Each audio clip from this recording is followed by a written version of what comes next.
If you have ever watched a laundry decluttering video and thought to yourself, but how does having fewer clothes lead to less laundry? This is the video for you.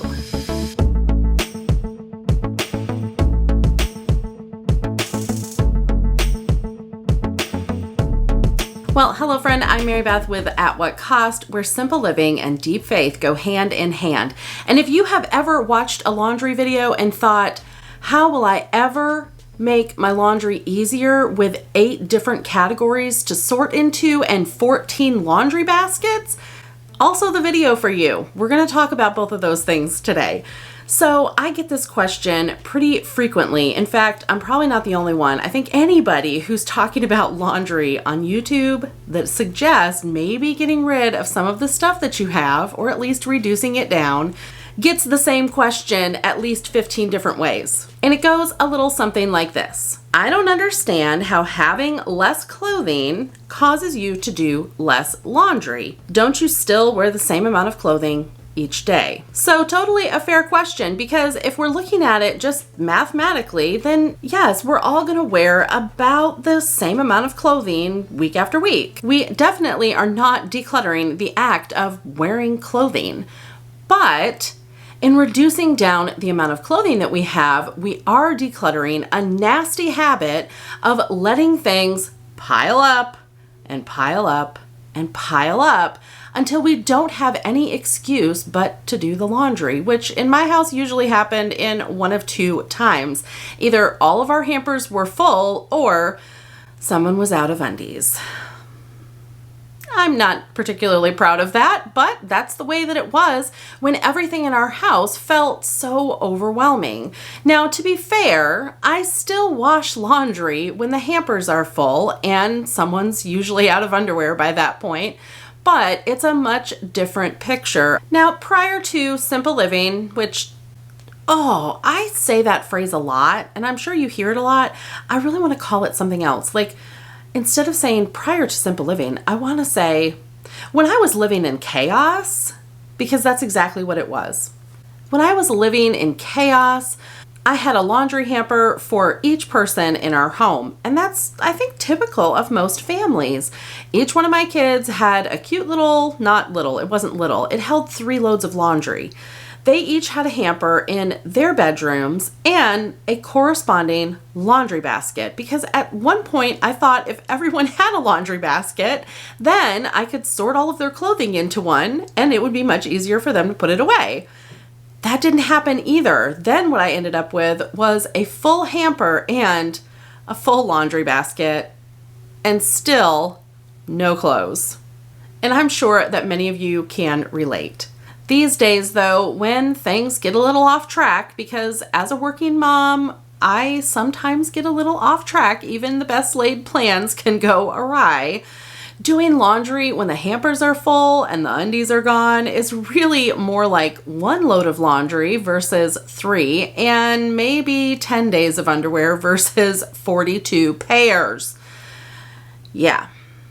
Talked about that in another kids video that I will share in the description below. But yes, one of my children at the absolute maximum volume of clothing that we had 42 pairs of underwear, which means he could go more than an entire month without doing laundry.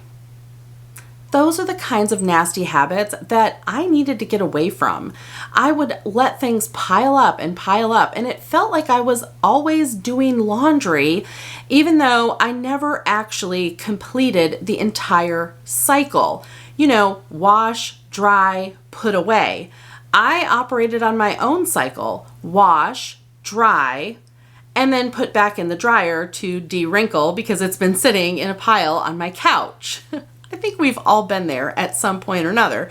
And if you're not, great. Like, I want to hear what works for you. So be sure to leave a comment below so that we can all learn from what everyone else is doing too, because there's no one way to make this happen. There's also no real magic to decluttering. It's really finding a system that works for you and then getting rid of the excess that gums up our system. I know when we have collected too many t-shirts from school or souvenirs or whatever, I end up again with piles on the couch because it just becomes too much to manage. We have a threshold in our house. Those boundaries are there to remind me that I'm not really handling things like I should.